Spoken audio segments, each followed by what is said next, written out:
Scopesy, I don't really know where to start, so what a night. Yeah, obviously great to win a game of football, and you know, again at home, we've had a good few nights at home. The last few home performances have been really good, and 3 wins on the bounce at home, and want to make this, you know, a tough place for people to come like it was last year, and I think we've gone a bit of a way to doing that with that sort of second half performance. But I think if you look at the first half and a 3-2 at half time, I think that's probably why, and I said this to the boys, that's probably why Aveley and St Albans are at the bottom of the table at the moment, because both a bit kamikaze and both had moments where they can concede goals, and they had that, and they managed to get obviously a third goal, and they scored a couple of good goals at the start of the game, and then the third goal was a bit of an error for us and a mistake, but that's probably why. And we said to the boys at half time, I think if we can get the next goal and if we keep a clean sheet second half, I think we can win this game of football, and that's what we did. Bit of a killer, obviously, the first minute conceding, but if you look at the full-time result, we come back well.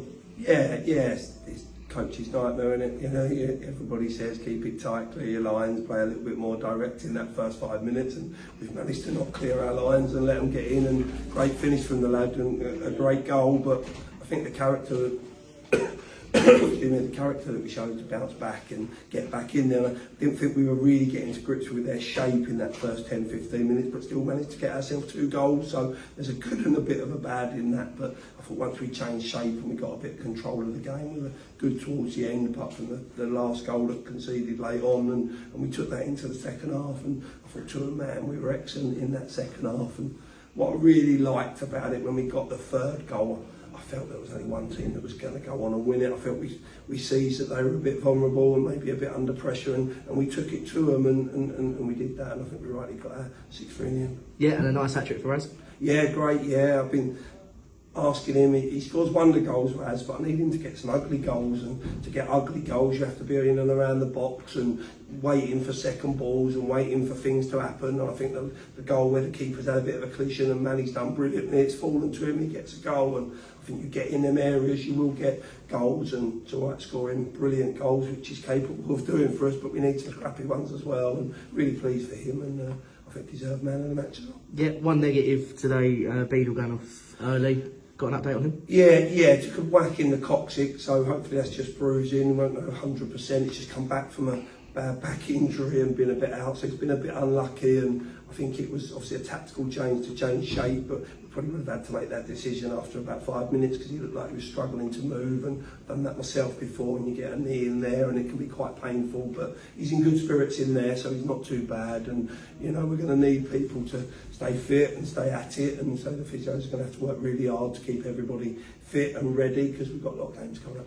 Yeah, and just hearing everyone outside after the game, just talk about half time. How was it in the change room at half time? Yeah, like I said, I said to the boys, I was honest, I thought that's why we're probably both at the near the bottom of the league, because of the way we were defending as both teams, and I just felt we could get that next goal. I felt we were quite calm, and I thought the change of shape was going to help us, and when I see their line up and how they started, I was a bit worried about the shape we were starting with, and that probably proved right, but I thought I was fully in, so I felt I had to commit to the boys and do that, but maybe got it slightly wrong, should have been braver and changed it. But I think once we changed it, and we've got that a little bit now where we can jump and change between 2 formations, which is going to be needed in the games to come, but we're quite calm, and I said to the boys, go and get the next goal, and then let's go for it. We'll decide what goals we want to score after that, and you know, we did, and obviously to get the 6-3 win and beat a team that's close to us down the bottom is important, but so we can accelerate it tonight, we can enjoy it tonight, but as of tomorrow, and we'll be in Thursday, ready for Friday, because we've got a big game against Welling at home. Yeah, and obviously support gets us across the line. Tonight, I said it looked like from behind the goal was in Europe. How good was it tonight? Yeah. I think it's easy to say when you win, and you know, and I'm not just saying it because we win or getting too excited, but really proud to manage this football club, and you know, tonight. And them supporters didn't stop singing, did they? The first goal in the first minute, they could have turned on us, but I think they got the players going, and they bring the energy, and we're all about energy and hunger, and you hear them fans cheering and singing. I think that drives our players on, and you see that within the second half, and nice for them to see 6 goals, and nice for them to celebrate with the players afterwards and that. And like I said, really proud to manage the football club and standing on that sideline, seeing us play better and do better on the pitch, but listening to them cheering and singing and being really loud, and you know, could quite easily be disappointed in where we are in the season and some of the results we've had, but you know, I'm super proud of them as supporters, and you know, nice to see some smiles on their faces. And like us, we got to bring that again on Friday, and they need to bring it as well. And we will win games, we'll lose games, but I think it's important that we feel we're making progress, which we have done over the last few weeks. And finally, just sticking on the supporters, people hammer us for our support, stuff like that, but today we had about 10 boys come over from France. Yeah. So big support there as well. Yeah, I thought so. Yeah, really loud, weren't they? And you know, I thought they started really loud, St Albans, and we were a bit quiet. And I thought they were winning that battle to start with. And I thought, well, that's, you know, they're a big football club, St Albans, and they had some good support behind the goal. But I think our players on the pitch calmed them down, and then our supporters outsung them towards the end. And you know, we need that every week, and because it's a big league and a big teams in this, and we are one of the smaller teams in there. But I think we can be proud of us as a team. Perfect. Thank you, Tom. No worries.